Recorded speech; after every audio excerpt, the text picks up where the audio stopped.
Hi, welcome back, everyone. I wanted to read this from somebody.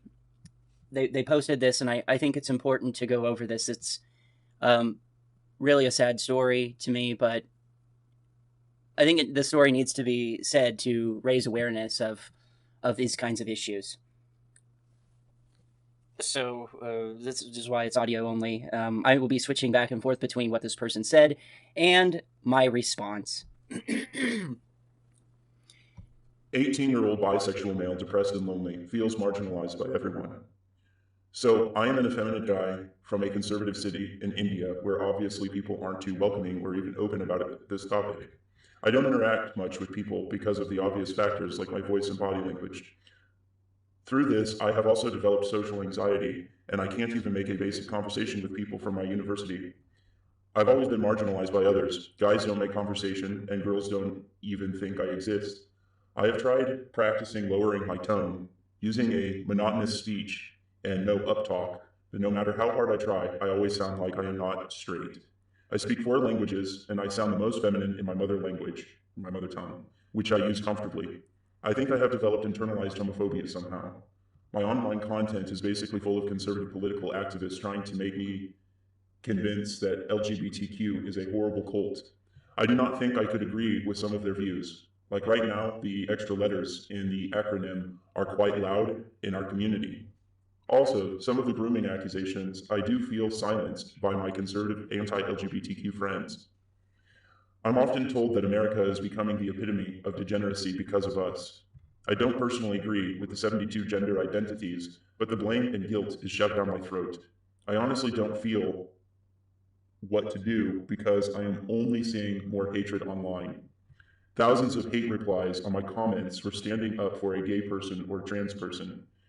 We are consistently being told that we are mentally ill and we are second-class citizens. My response. Do you think maybe part of the reason you may feel, or sorry, do you think maybe part of the reason you may not feel comfortable with your quote unquote feminine voice might have something to do with being surrounded by conservatives that devalue LGBTQ people? Personally, I advocate that people should be themselves and that freedom of individual self expression is important for individuality. You shouldn't have to feel ashamed of the way your voice sounds, especially that you can't help it. I think the end goal of conservatives making talking points about 73 different genders is ultimately designed to lead to further devaluing remarks. They start off with a narrative like, there's 73 genders, and what you do behind closed doors is your business. Then it progresses to, oh my god, a drag queen is reading a story to kids. If you actually just make a list of do's and don'ts these conservative people are saying, what you end up with is they essentially just want LGBTQ people to go back into the closet. They don't want us to show public displays of affection, but they can. I've seen a YouTube channel where the creator said that they don't want us to talk, walk, act, and then eventually they just summed it up by saying, quote, we shouldn't be able to tell that you are, end quote. And they mean LGBTQ plus anything. Okay, that's called being in the closet. I am a 40-year-old gay man, and my entire life I have had, it's just a phase, or you'll grow out of it, or it's not natural, or you need to stop, and you need to do your part, or it's gross, and if you don't stop, you're going to get HIV and die. These things have been said to me before I even came out. And after I came out at age 15, these things were said to me directly by parents, peers, doctors, and teachers. Well, I am 40 now, and I have never even so much as had crabs, let alone any other type of STD or STI. I am still a homosexual. That hasn't changed. And the fact is, I really don't even think about the opposite sex in terms of romance or sex at all. Being homosexual to me comes as natural as I'm sure it does for a heterosexual to be heterosexual, or in your case, bisexual. The point being, this doesn't seem to be something that is taught or even can be, as the straight heterosexual world has tried to indoctrinate me to be heterosexual my whole life, and it's never worked. It's only caused psychological harm. So when they accuse us of grooming or indoctrinating, I am not sure that's even possible because they have historically tried to do that to LGBTQ plus people, and it's never worked. So I fail to see how it would work in the opposite direction. The quote unquote grooming accusation is very damning, as they are trying to make an accusation, and it's solely based on an accusation alone, that the entire LGBTQ plus is trying to do something very nefarious. At that point, they have thrown the idea of holding an individual accountable for their individual actions right out the window. That's a very serious accusation to make with no evidence or data to back that claim up. They will find one or two examples and then conflate it to the entire LGBTQIA plus community, which is called a gross overgeneralization or a negative stereotype. Those claims are harmful, and the data does not support those claims. But you can bet they use those claims not only to dehumanize and invalidate us, they use those claims to dehumanize us to roll back the rights that we have obtained. If my kid sees my husband and I together, they just see two adults together or two fathers. They are not being indoctrinated, and they are not growing up they are growing up heterosexual, although being raised by two men. My overall point is that there's overwhelming amounts of evidence that sexual orientation is not a learned behavior. It is involuntary, regardless of where you are on the spectrum. On the quote-unquote 73 genders thing, there's potentially an endless amount of gender expressions, and the reason conservatives frame that the way they do is because they are misrepresenting what is being referred to as gender. When we talk about gender, we are not talking about biological sex. We are talking about personality aspects that are seen within the confined norms of society as being masculine and feminine traits. I would say everyone has masculine and feminine traits, no matter how hetero or cis one thinks they are. Personally, I don't think there's anything wrong with masculine or feminine traits. They are neutral as far as morals and ethics go. So it turns out no one is really 100% masculine or feminine, and gender expression happens to be a spectrum with a very wide variation. Seems like many conservatives think this is some kind of attack or devalue of being heterosexual and or cis, and that's not the case. The people who argue this are so effective that they've got LGBTQ people saying it as well, not realizing that they themselves are just one point on that spectrum. So no, it doesn't devalue or eliminate cis people being cis. It is just the black or white on the gray scale, metaphorically speaking. It's not really clear why these people think it's really any of their business to tell others how to express themselves as individuals. Even if they don't like a particular way of individual self-expression, it's really not up to them to tell someone that they can't do that just because they personally don't like it. Quote unquote, I don't like it is not a good reason to limit another person. We all have personality traits we don't like, but not liking them isn't a good enough reason to go around and pass laws, regulations, and stipulations restricting those people from ultimately being themselves. Now, if you have a personality trait that can demonstrate harm to others and that can be proven, then maybe there should be restrictions on that base. Based on the fact that one doesn't have the right to harm others. An example of this would be like if someone has an abusive personality. Oftentimes, many of the aspects of this trait are argued to be masculine or manly, and that is not true. Someone can be a heterosexual cis man without being abusive. This also demonstrates what I am saying about gender really being a spectrum, as females or women can be abusive too, but aren't exclusively seen as masculine for doing it all the time. The fact is, though, it doesn't matter how angry you are, no one should have the right to be arbitrarily violent or abusive, as this produces an actual victim. No one can make the case that non-binary people or anyone who's LGBTQIA plus anything are inherently by proxy a violent offender. My husband grew up in a small rural village in a time period where coming out of the closet could potentially have been dangerous. To this day, he still struggles with self-esteem issues, depression, and definitely felt marginalized in that town, being that he couldn't come out.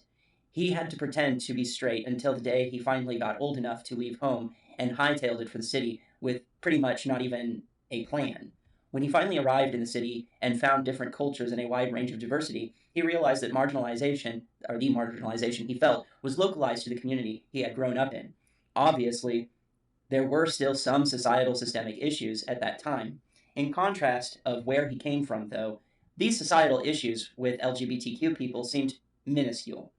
He went from a community that would have done the worst thing possible to him if he came out, to a community that had lots of different communities. The biggest difference for him, though, is that the city, or in the city, there's a group of people that understand him and others like him, and they are supportive. He had no idea that there were so many LGBTQ people or those that support us. The other difference is that the group that opposed LGBTQ people in the city didn't seem as threatening, while in our time, yes, gay bashing was a very real fear. At least in the city, not everyone who opposed LGBTQ people would even want to do or cause violence to someone just for being LGBTQ. In the village he was raised in, everyone would have been violent towards him. In the city, he saw people who didn't like LGBTQ people, but not everyone that didn't like LGBTQ people would be violent towards LGBTQ people just for not liking us. It's hard to explain this because I am trying to be careful with words. The truth is, for older generations of LGBTQ people, we faced a lot of violence towards us at times. Some people might find detailed explanations of things we had survived to be graphic and disturbing, triggering basically, and I am just trying to avoid that. It could be very possible, though, that if you expose yourself to a more diverse and cultured group of people, you may not feel as marginalized or isolated and might even feel a bit more comfortable just being yourself. The conservative or anti-LGBTQ people you are surrounding yourself with may be trying to get you to live by a standard or expectation that you just can't meet because it's not who you are. Just because their standard isn't something you can live up to doesn't mean you should feel shame about yourself. Honestly, it's more of an insecurity problem on their end and not anything wrong with you. Really, it's just them not being able to accept you for who you are because they don't understand, and the standards they are making for you to live by are causing you harm, hence your post. Most everyone I have met in my life, be they gay, trans, bi, non-binary, or even straight, a lot of people have difficulties with relationships and the so-called mating pool. It really doesn't have anything to do with being a bisexual male with a feminine voice. It's something that even heterosexual cis people have to deal with and face. Some people find it easy, and others find it really difficult. It makes sense, though, that it's probably very hard to talk to people when you have an anxiety based on how you think your voice sounds. That by itself probably makes it hard to talk to other people. Having low self-esteem makes it hard to talk to people by itself. You might find that working on your self-esteem, self-acceptance, and managing your anxiety, rather than working on your voice, might make it easier to talk to others and put yourself out there for love, romance, and relationships. Every relationship will take compromise and negotiation and even sacrifice. If the person requires you to change who you are on a fundamental level, though, that person is probably not right for you. Or them, either, for that matter. You should be with somebody who respects you for who you are, not someone they want you to be, or some ideal they have in their head. I have never met a completely idealistic person. I am not really sure that truly exists. We all have our own quirks, our own personal fears, flaws. No one is perfect. We all also have things that make us vulnerable. Please don't let those around you whom hate with bias and prejudice bring you down. You are still very young at 18, and there's a whole world out there that you haven't met yet, as well as many experiences. Don't let the haters definitively define reality for you, as they are only but a mere speck of it. Yes, there are people who hate out there, and you've seen them. Maybe now it's time to find people who care and love and see what they are about, and expand your experience of the totality of reality and what exists within it. I hope this helps, and I hope you have people near you that care about you, that you can go to. In other words, from the song Illusion by VNV Nation, the world is just illusion, always trying to change you. Now, when I said that, I didn't pay attention to the fact that he came from India, and I was mostly just thinking, like this guy just needs a self-esteem boost. He's just being hard on himself because he can't live up to the expectations of anti-LGBTQ people telling him he needs to act cis or straight, and it sounds like he's trying really, really hard and just can't do it. And this is perpetuating a self-esteem and anxiety issue, and self-hate, or internalized homophobia, as it was put. So here's his response to that. Firstly, thanks for writing a long, elaborate message of your perspective and story. Also, thanks for coming forward to help me. It really means a lot. It must have been tough for you and your partner in the past. The violent times and hurdles didn't stop us from being who we are. I'm grateful that someone strong as you is trying to guide me. Coming back to me, I know I cannot completely change myself. Neither can I change my voice nor my sexuality. People from my country are trying to suppress our identity by labeling us mentally ill or a disease from the West. They do not understand that there are multiple records of gay people in the past, even in their own country. Problem is, I literally cannot reveal about my sexuality in my college or workspace. It's even harder when our behavior makes it obvious, making it harder to sustain a good lifestyle. I was told that people like us should be publicly executed, or the government should castrate our penis for being gay. It seems almost impossible to exist when more or less half of our population has this mentality. Social media is full of hateful, mocking comments.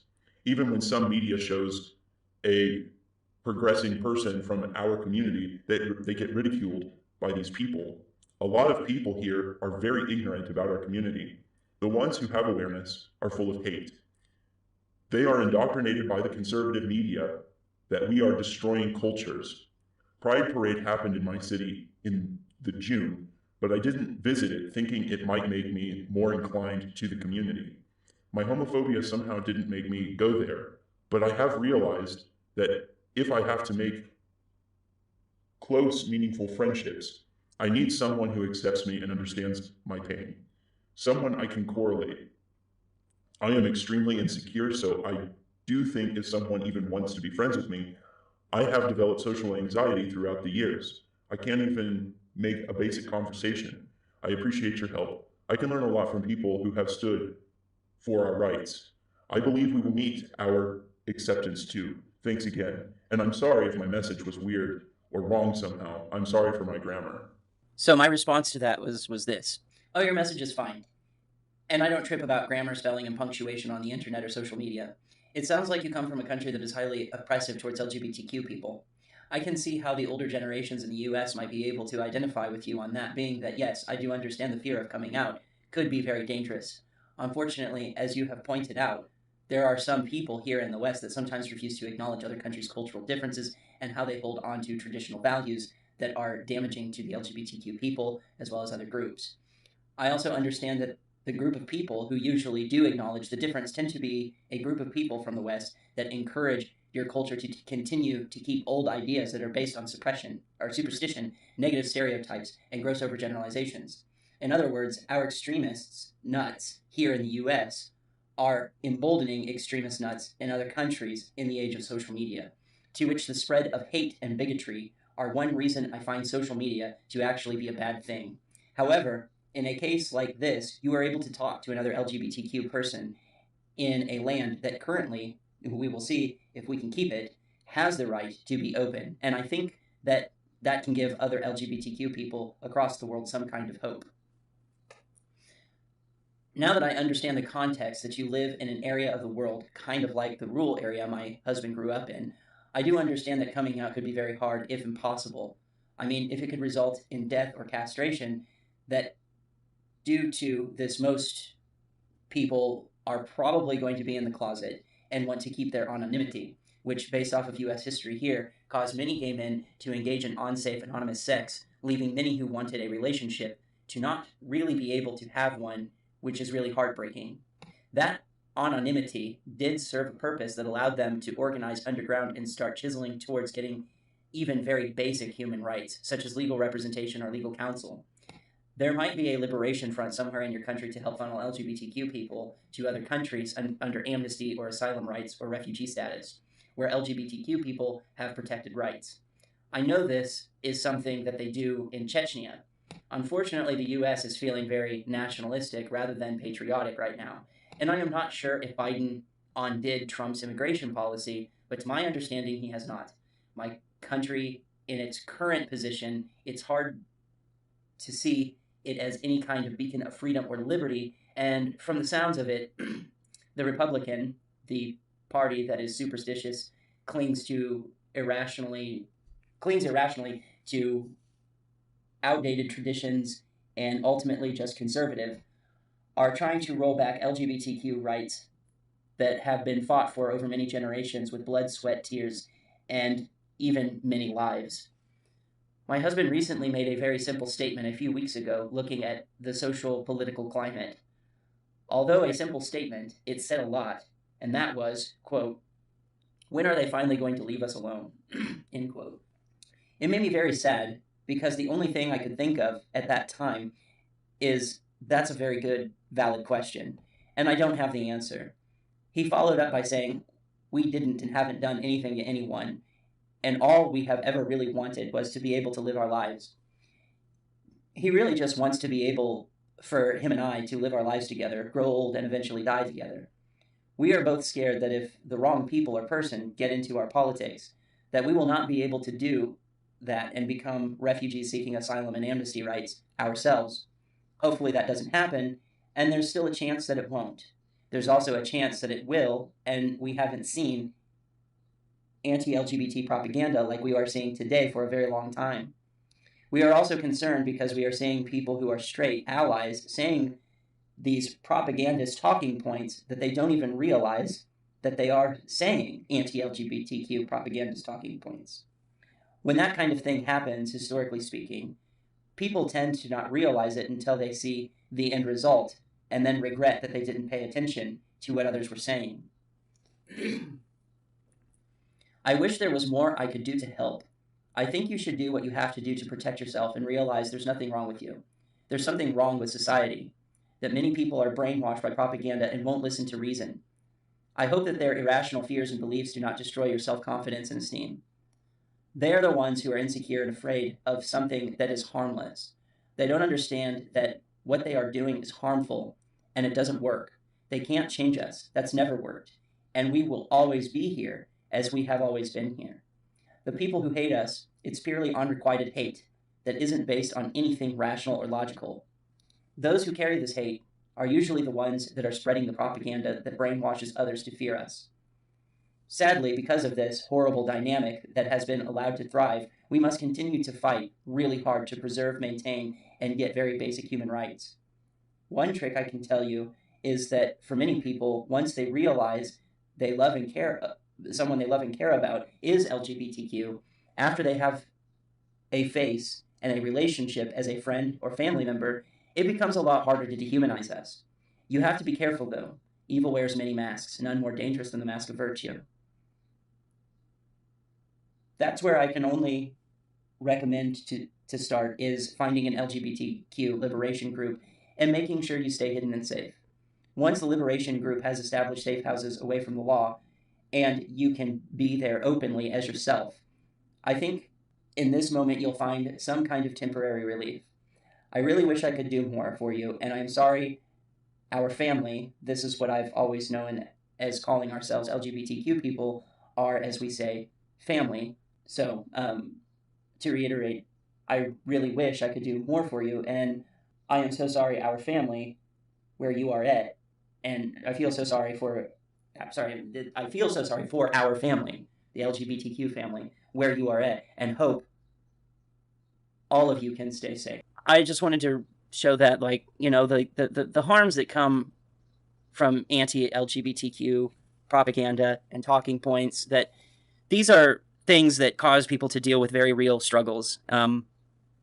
There's a very real fear when LGBTQ people's rights are rolled back. They've done a lot of people have done a lot of horrible things to LGBTQ people with this superstitious beliefs and really just an irrational fear and unrequited hate towards LGBTQ people. And there is a lot of that going around all over social media, a lot. And I think I made a lot of really good points in here about what that looks like and why I would be so adamant of fighting against it, is that the more and more of this hate-filled propaganda that comes about, the more and more people end up becoming brainwashed by it. And actually people who even, like, if I were to ask, do you think that the Westboro Southern Baptist Church was a radical hate group, many of those people would say yes. But then when they regurgitate some of these talking points that are being spewed by anti-LGBTQ political commentators on social media, I don't think that they even realize the things that they're saying are the exact same talking points and references and accusations that were being made by the Westboro Southern Baptist Church when the lead Reverend Phelps was still alive. I don't think people realize that. Like, actually, this whole accusation of LGBTQ people being indoctrinators, groomers, and being associated with pedophiles is something that can be dated back to the 1950s through a propaganda film, making such claims and even going as far as to say that it was a disease that you could catch, that it was a contagion, and warned people that you need to be careful who you hang out with. This is a real video it's from the 1950s. It's black, and it kind of reminds like the level of superstitious fanaticism and just fear-mongering and propaganda that's in it reminds me very, very much of the propaganda film Reefer Madness. It's on that level. That's how ridiculous it is. But these things cause damage as, like I said, people buy into it. And the more and more I see people buy into the propaganda, the more and more I feel that it's very, very important to call out that propaganda, that it is based on nothing, and that it is harmful and what those harms are, and say what the actual data is, which, according to the data, if you look at criminology reports, and there's an organization that's a nonprofit organization dedicated to protecting children from domestic violence of any kind, but they have stats on this. The reality is that, like, if we're going to talk about that, most of that happens from family members. It's usually an aunt, an uncle, a cousin, something like that, or a family friend. And the reality is that the amount of LGBTQ people that have actually been convicted of that type of horrendous crime is only like 0.01%. And the reality is that the people who have, like, I think it's something like 59%, something like that, of people who commit that type of crime is like 60% are heterosexual cis men. And then you have, I think, like a 20 or 30% that claim to be bisexual. But a very, very large majority don't participate in sexual activities with adults. But if you look at criminology, crime statistics from law enforcement agencies across the globe, here in the United States even, and the nonprofit organization, what you arrive at is that you are much safer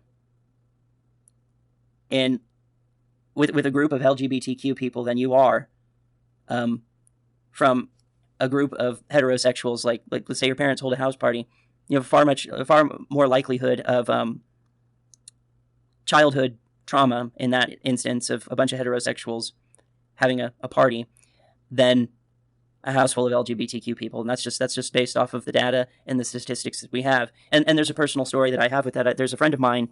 I met him when I was in high school. I was a junior, I think. And I took him to a gay event, like a gay house party or something like that. Like I've taken him to multiple gay things, but you know, like I talked to him about this recently, and he's a victim of childhood trauma, and he said it to me like this. He said, "I was safer in a crowd of LGBTQ people than I was from the heterosexual man that lived across the street in the trailer park." It's a true story. So, and